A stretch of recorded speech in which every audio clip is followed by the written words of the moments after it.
Welcome back to the deep dive. I have to be honest with you. When I walked in and saw the prep materials for today, I actually I checked the calendar to make sure I hadn't missed a meeting or It something. does look a bit of a collage, doesn't it? That is a generous way to put it. On my left, I have this dense, terrifyingly technical geopolitical report. The title is The Strategic Reconfiguration of Global Semiconductor Value Chains. Mm-hmm. It's full of terms like lithography, nanometers, and export controls. It's dry, it's heavy, and it's about the hard machinery that runs the world. The macro architecture, the hardware of our entire civilization. Right, exactly. But then, sitting right next to it, I mean literally touching it, is a stack of theology and ancient philosophy. I'm seeing St. Augustine here. I'm seeing the Desert Fathers. There are notes about demons, mental sovereignty, and the architecture of inner governance. A microarchitecture, the software of the soul. So the obvious question is, did we mix up two different deep dives, or is there actually a thread that connects a microchip factory in Taiwan to, I don't know, a monk fighting off bad thoughts in the Egyptian desert 4,000 miles away and 1,500 years ago? There is a thread, and it's actually, I think, the most important concept we're going to discuss this year. We are talking about architecture. Architecture. Not buildings, not in the traditional sense. We're talking about the architecture of systems. You see, whether you are trying to design a global supply chain that doesn't just collapse when a pandemic hits, or you're trying to build a human mind that doesn't crumble when life gets hard, you are fighting the exact same enemy. And that enemy is? Entropy. It's the natural drift of the universe toward chaos. The sources today are making this really fascinating argument. For the last 30 years or so, we've built our world and our minds based on efficiency. Okay. We wanted things fast, we wanted them cheap, and we wanted them open. The just-in-time model. I've heard that phrase. Exactly. And it worked beautifully, It really did, right up until the moment it didn't. And now the world is shifting. We are moving from that just-in-time efficiency to what the reports call just-in-case resilience. We're seeing a return to boundaries, a return to sovereignty, and a return to order. So the mission today is to understand that shift from one philosophy to the other. We're going to map it out. First, we'll look at the external world, how the chip wars are fundamentally rewiring the global economy. Then, once we understand that logic, we're going to pivot and apply that exact same thinking to our internal world. The question becomes, how do you govern a mind that feels like it's under siege? From silicon to the soul. I have to admit I'm skeptical, but I'm intrigued. Let's start with the hard stuff, the chips. Let's do it. To really understand where we're going, I think we have to look at where we've been. You mentioned the just-in-time model.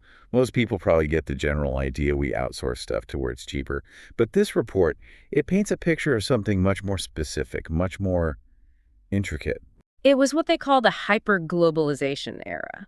Think from about 1990 to, say, 2015.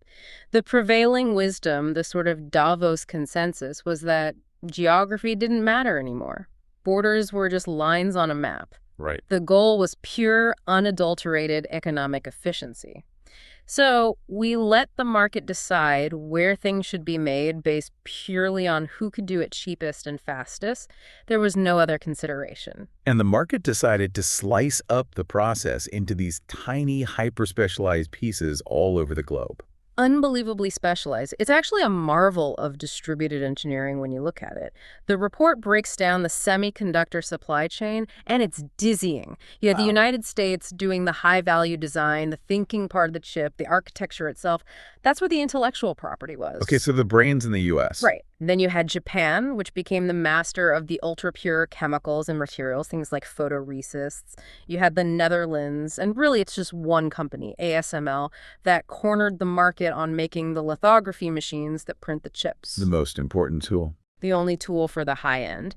And then you had Taiwan, and to a lesser extent South Korea, doing the actual manufacturing, the fabrication, the really hard, capital-intensive work. And the logic was, if everyone stays in their lane, everyone makes money, and iPhones get cheaper every year. It's the ultimate collaborative machine. That was the promise. That was the whole idea.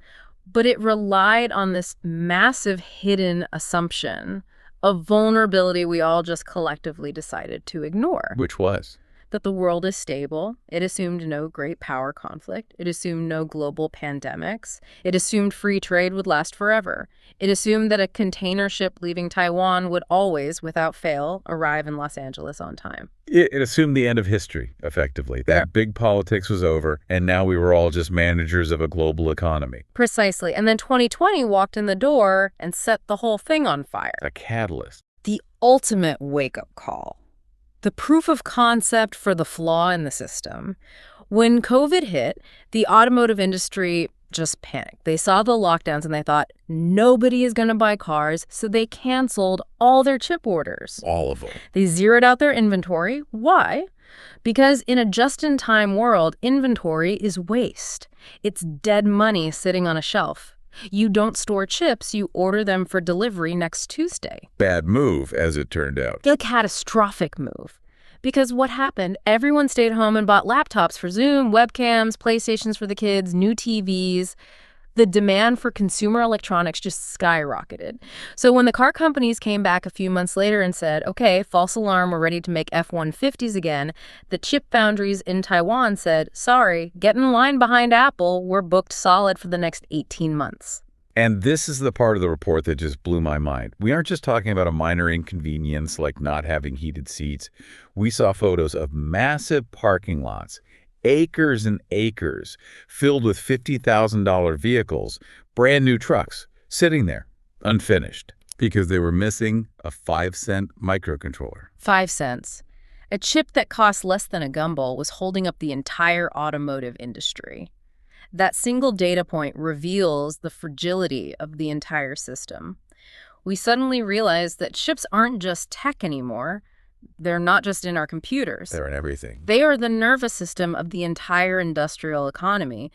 If you can't get chips, you don't just lose Facebook, you lose the power grid, you lose medical imaging, you lose modern warfare, you lose the ability to transport food. So it's like we realized we had built this incredible Ferrari engine, but we'd put it inside a cardboard box.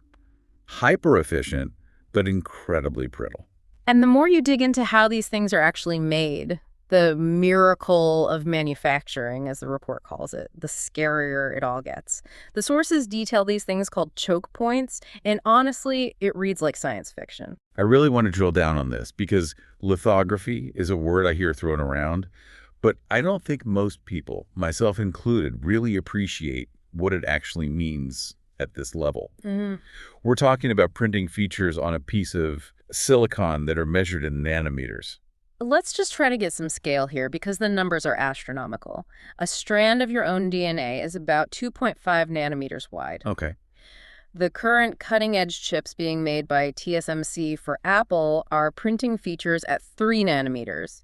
So we are, for all practical purposes, manufacturing at the biological limit. We are manipulating matter at the atomic level. And the environment required to do that. The report talks about the clean room. It makes a surgical operating theater look like a garbage dump. It has to be thousands of times cleaner. At this scale, a single speck of dust from your skin falling on a silicon wafer is like a meteor crashing into a city. It destroys the whole chip. The entire die. Billions of dollars of research and development, gone. The air is filtered constantly. The workers are in these full-body bunny suits. It is an entirely artificial, pristine environment. But the real bottleneck isn't the room itself. It's the machine inside the room, the EUV machine. Extreme ultraviolet lithography. The report calls it, and this isn't hyperbole, the most complex machine humans have ever built. Full stop. So explain it to me. How do you get light that small? You can't just use a really, really good light bulb. No, you can't.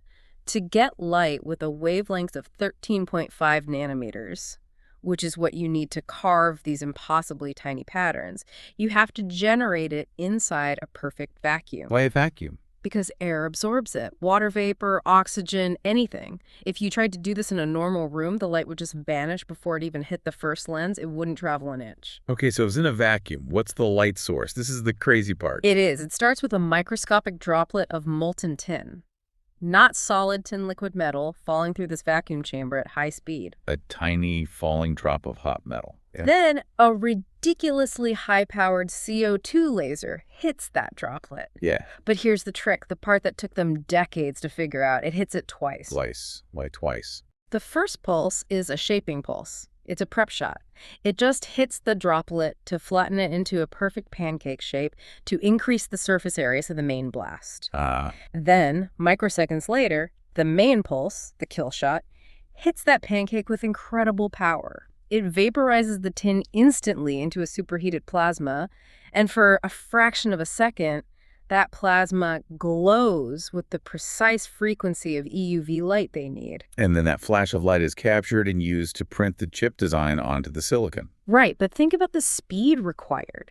To create enough light to print chips at an industrial volume, they have to hit that tiny moving target, that falling droplet of 50,000 times a second. 50,000 times a second. Continuously, 24 hours a day, 7 days a week, without missing. If the laser misses or if the plasma splatters onto the optics, you ruin the multi-million-dollar mirrors. And these mirrors Are the flattest surfaces ever created by humanity. The source uses this analogy. If you scaled one of these mirrors up to the size of Germany, the biggest bump on its entire surface would be less than a millimeter high. That is, it's hard to even comprehend that. It feels like magic. It basically is. It's the absolute pinnacle of human engineering.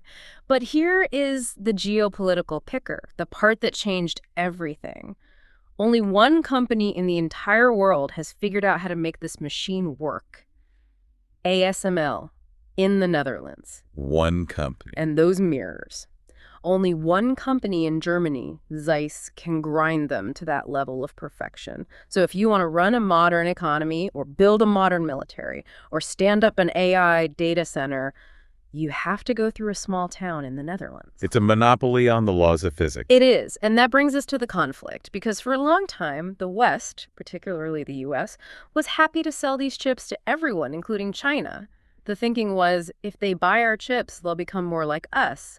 Economic integration leads to political moderation. But that changed.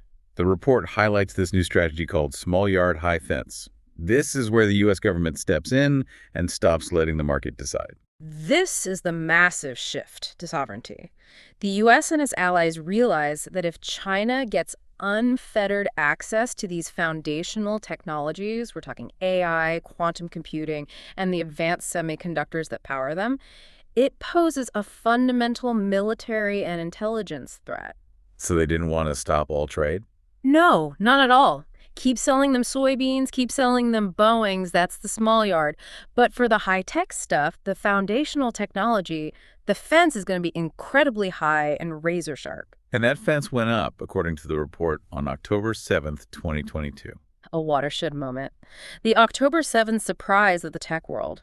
The U.S. export controls that day didn't just ban the sale of the finished high-end chips. That would be too simple. They went up the supply chain. They banned the tools. So they told ASML, you cannot sell your best EUV machines to any entity in China. They told other companies like Tokyo Electron, you cannot sell your chemical etchers and coaters to China. They aimed to freeze China's technological development in place. But there was another rule in there that I found fascinating.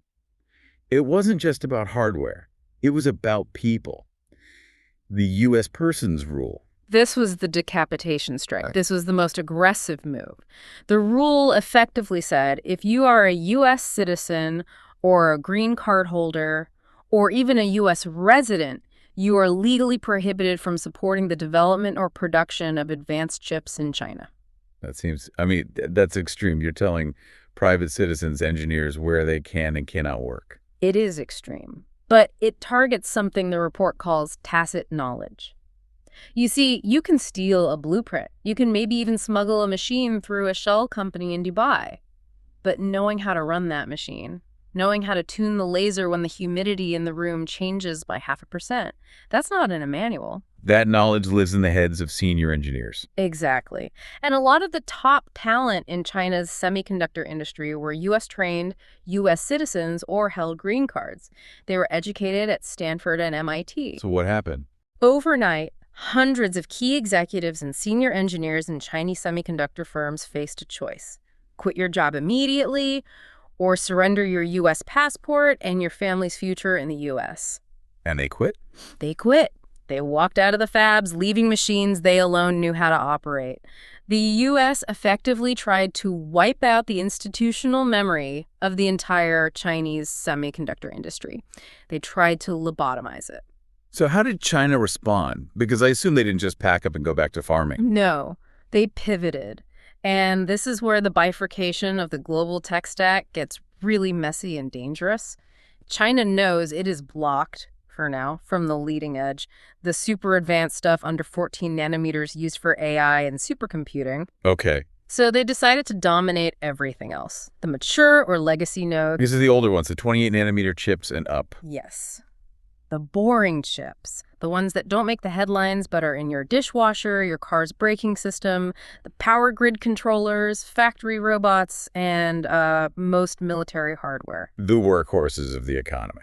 Exactly. And China is pouring hundreds of billions of dollars into their big fund to subsidize these factories. They are building them at a loss just to gain market share. They are flooding the world market with cheap legacy chips. Which creates a new kind of trap for the West.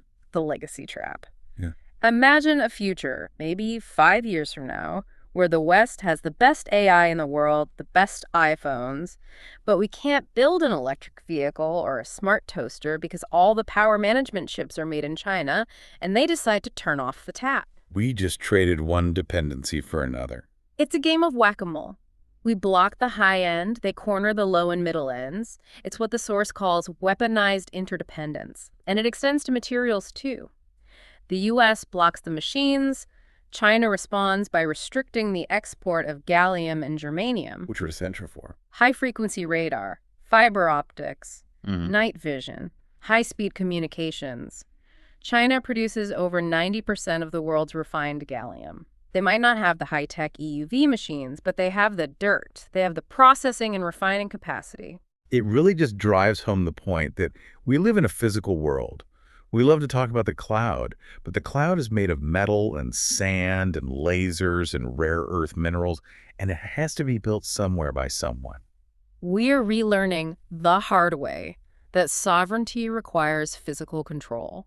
You cannot be a truly sovereign nation if your entire nervous system is reliant on a strategic rival. And this brings up the brutal economics of it all. Because moving from just-in-time to just-in-case is unbelievably expensive. The report mentions that a single modern fab costs $25 billion. $25 billion for one building. That's more than the GDP of some small nations. And the cost to even design a 2-nanometer chip is now approaching $1 billion before you've even printed the first one. So Moore's Law, the old idea that chips just get cheaper and faster forever, that's hitting a hard wall. The physics is hitting a wall. A concept called Dennard scaling is failing. As you shrink transistors, they should use less power, but we've reached a point where they get too hot and leak too much electricity. They're becoming inefficient. You can't just keep shrinking them forever. So what's the solution?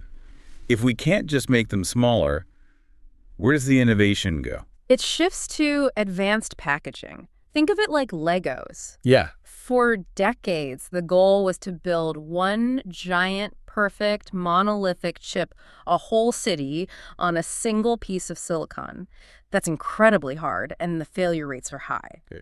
The new idea is to build specialized blocks or chiplets, a memory block, a logic block, an I/O block, and you stack them together in 3 dimensions, like a tiny skyscraper. Just-in-case architecture. It's modular. It's resilient. If one part of your design has a flaw, you don't have to scrap the whole thing. Exactly. It's moving away from the monolithic ideal to a system of integrated specialized parts. It's more flexible, it's potentially more efficient in the long run, but it requires a whole new suite of incredibly complex manufacturing technologies. So let's just pause here for a second and look at the picture we've painted. We have a world that is waking up from this 30-year dream of efficiency. We realize that having open borders for critical technology created dangerous vulnerabilities. We realize that just letting market forces organize our most critical infrastructure left us totally exposed. So now the pendulum is swinging back. We are intervening. We're building fences. We are reshoring critical manufacturing. We are asserting sovereignty over the physical world. We are moving from a passive reliance on global flows to an active, intentional assertion of architectural control. Okay, so here is where it gets really interesting for me. Because you're saying that this exact same story, this pivot from a passive, open, efficient model to an active, sovereign, resilient one, is what needs to happen inside our own heads. That is the pivot. The second stack of sources here argues that modern humans, especially in the West, have done the exact same thing to their minds that the globalists did to the supply chain. We globalized our brains. What does that mean? In a sense, yes. We adopted a policy of open borders. We told ourselves that the ideal state of mind is to be open to everything. Every impulse, every stray thought, every piece of digital content, every emotional trigger from the outside world. We just let it all walk right in the front door. And we called it open-mindedness, spontaneity, being authentic. We called it freedom. We prioritized convenience, doing what feels good right now over the long-term resilience of our own character. It's the just-in-time life. I feel this, so I do this. I want to see this, so I scroll here. I have this thought, so I must entertain it. And just like the semiconductor supply chain, it works fine when everything is calm and easy. Exactly. It feels great. But when the real crisis hits, a job loss, a breakup, a death in the family, a deep failure, the whole system collapses. You suddenly realize that because you let everything in, you aren't the one in charge anymore. You have no inventory of virtue, no reserves of discipline to draw upon. Let's open up this text here, The Architecture of Inner Governance. The author starts with a pretty bleak diagnosis of the modern condition. He does. He describes the modern mind not as a sanctuary, not as a home, but as a haunted house or a prison. He uses this phrase that really stuck with me, a constant tribunal. Yes. Unceasing internal criticism, inherited judgments, implanted fears. He describes a state where he was constantly being accused, judged, and condemned by voices inside his own head. And the really scary part is, he says he didn't even realize how bad it was.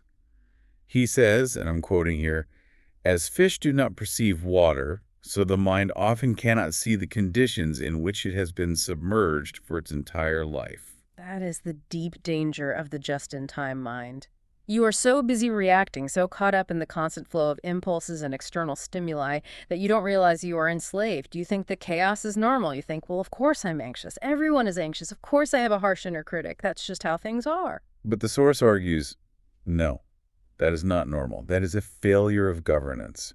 The problem isn't that you are fundamentally broken. It's that your inner city is being run by a mob. It connects right back to that political analogy. The core problem, according to this text, is not a lack of self-compassion. It is a lack of rule. The regime that is currently occupying your head is illegitimate. This is where we get into the heavy hitters. St. Augustine. Now, usually when people hear terms like sin or evil, they think of, a devil with a pitchfork fighting an angel on their shoulder, two equal forces. That's a philosophy called Manichaean dualism, the idea that good and evil are equal, rival forces battling for control of the universe.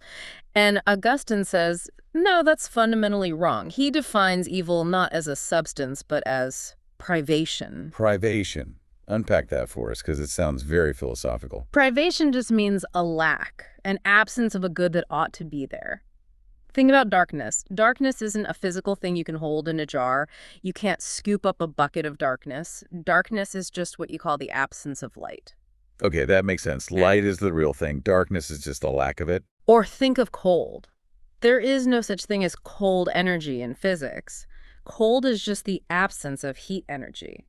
Augustine argues that our inner demons, our bad habits, our obsessive fears, our crippling vices, do not have true substance. They are misdirected loves, they are parasites, they are a lack of order. So they aren't real things in themselves. They are very real in their effects, but they have no independent existence. They only exist because we give them our attention, our energy, our assent. They require our cooperation to survive. That's a really empowering idea. Because if they're just parasites, that means they don't have a right to be there. They aren't a rival king with a legitimate claim to the throne. They're just squatters. Exactly. And this leads to the political analogy that runs through this entire school of thought. Augustine defines peace pax in Latin not as just feeling chill or nothing happening. He defines it as tranquillitas ordinis, the tranquility of order. Order creates peace, not the other way around. Imagine a city. If a riotous mob is ruling the streets, burning cars and looting stores, you might have a moment of quiet when they all pass out drunk. But that isn't peace. That's just a pause in the anarchy.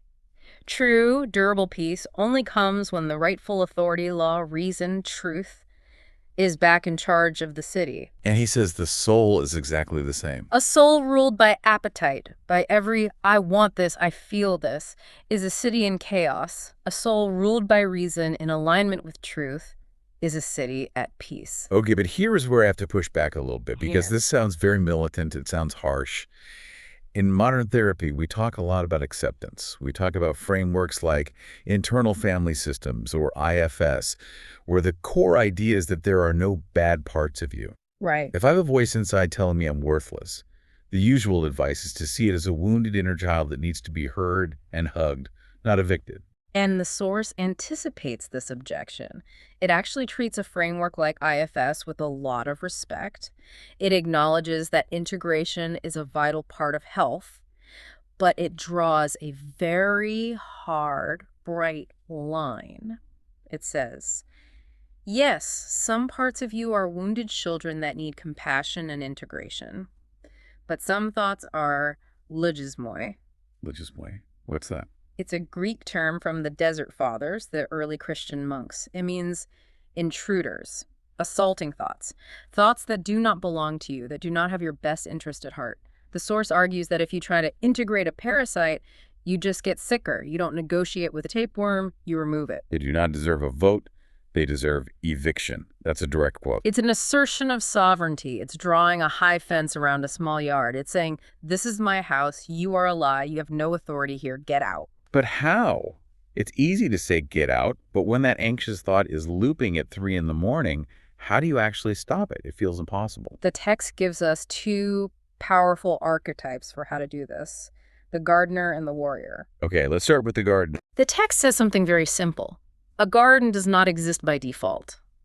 If you leave a patch of fertile earth alone and just let it be, you don't get a beautiful garden. You get weeds. You get wilderness, you get chaos. So the natural state of the untended mind entropy is weeds. Exactly. If you just go with the flow mentally, you end up with a mind full of brambles of fear and resentment and distraction. To have a garden, you must actively, intentionally decide what belongs and what doesn't. And when you see a weed, a thought of useless envy, a flicker of resentment, you pull it out by the root. Immediately. The text gets more aggressive than that. It moves from the gardener to the warrior. It talks about killing the inner critic. That sounds, on the surface, like self-hatred or suppression. It does sound like that to our modern ears, but the source is very careful here. It cites Thomas Aquinas on the concept of coercion. He says that force is permitted, even necessary, when it is exercised by a rightful authority for the sake of restoring order. So it's the difference between a mugger punching you in an alley, which is just violence, and a bouncer throwing a disruptive drunk guy out of a bar, which is an act of order. That is the perfect analogy. The bouncer isn't acting out of hatred for the drunk guy. He's acting out of love for the peace and safety of the other patrons. He is protecting the order of the establishment. When you kill a parasitic thought, you aren't killing a part of yourself. You are removing a lie. You are denying it the energy and attention it needs to survive. So what is the actual technique, the tool for this? The core practice is called nepsis. It's a Greek word that means watchfulness, sobriety of mind. Watchfulness. It means standing guard at the gate of your city, at the door of your heart. Most of us leave the door wide open. We're just sitting in the living room watching TV, and we let anyone and anything wander in, track mud on the carpet, and raid the fridge. Nepsis means you stand at the threshold with a spear. When a thought approaches, I need a drink, I'm a total failure, let's check social media for the 80th time, you stop it at the threshold, you challenge it, you check its credentials, You ask it, does this serve the order of the city? Are you a citizen or an intruder? Precisely. Is this true? Is this helpful? Does this come from the part of me that I have chosen to place in authority? And if the answer is no, you reject it immediately. And this is the most crucial part of the practice. No dialogue, no negotiation. That's the hard part. My first instinct is always to argue with the thought.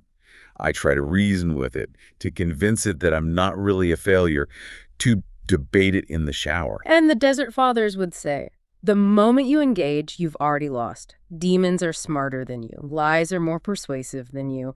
They have been arguing with humans for thousands of years. They know all the tricks. If you get into a debate, you will get tangled. The only winning move is to slam the door in its face. Authority cannot be outsourced. That's another line that jumps out. That's maybe the scariest part of this entire philosophy for modern people. We love to blame our parents or society or our trauma. We want a therapist or a pill or a guru to come in and fix us. But the source says, no. If you are the king of your inner city, the buck stops with you. No one can sit on that throne for you. You have to claim it. It connects right back to that Viktor Frankl insight. Between stimulus and response, there's a space. In that space is our power to choose our response. Freedom is found in that space. It's not a feeling, it's a capacity. But it's a capacity that must be claimed and exercised over and over again. So we have these two massive parallel ideas. We have the just-in-case global economy rebuilding its supply chains for resilience, and we have the sovereign mind rebuilding its internal government to be free from inner chaos. What brings them together? How do we synthesize this? I think the key synthesizing concept is the just-in-case soul. Explain that. Well, think again about the efficiency model of the mind, the just-in-time mind. It seeks the path of least resistance. It seeks immediate dopamine. It avoids difficulty. It's fragile. When a real crisis hits, it has no inventory, no reserves of strength or character to draw from. So the just-in-case soul is Aristotle's view of ethics. Virtue is a habit. It is a supply chain of good decisions built up over time. You don't magically become brave in the moment of danger. You become brave by practicing bravery in small, insignificant things day after day after day. You are intentionally stockpiling character. So when the crisis finally hits, you have the chips you need in the warehouse. You're not scrambling to place an order. You have the strategic autonomy to handle the shock without collapsing. You have built a redundancy of spirit. You've prepared for the winter. We also talked about the failure modes in the chip world. The bullwhip effect was one. Yes. In supply chains, a tiny shift in consumer demand at the end of the chain leads to massive, panicked over-ordering further up the chain.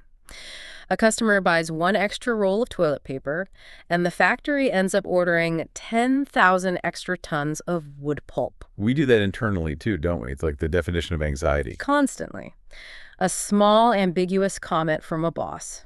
The stimulus triggers a massive internal panic. The bullwhip. I'm going to be fired. My career is over. Everyone hates me.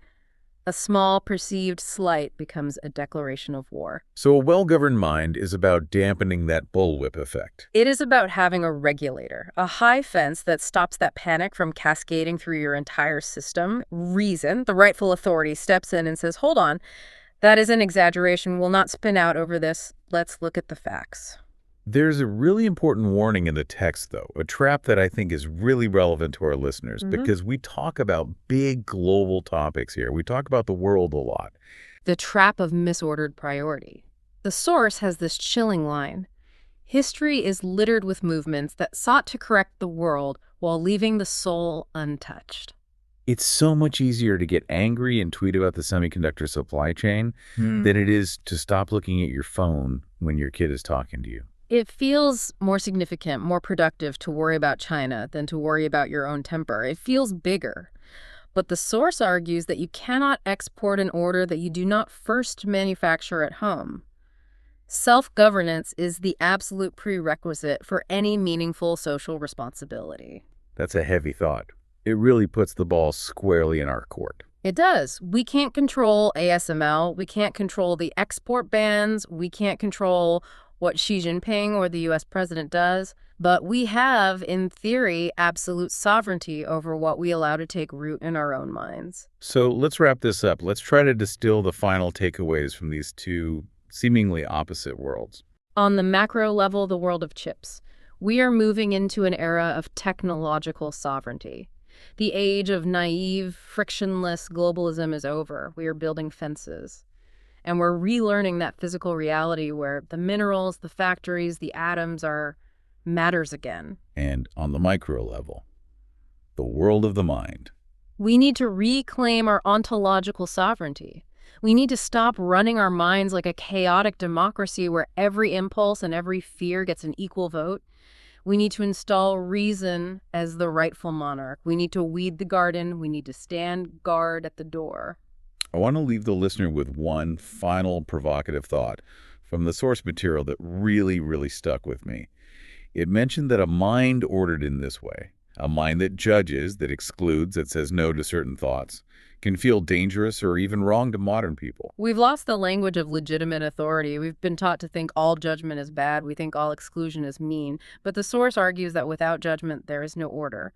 And without order, there can be no true or lasting peace. So here is the question for you today as you go about your week.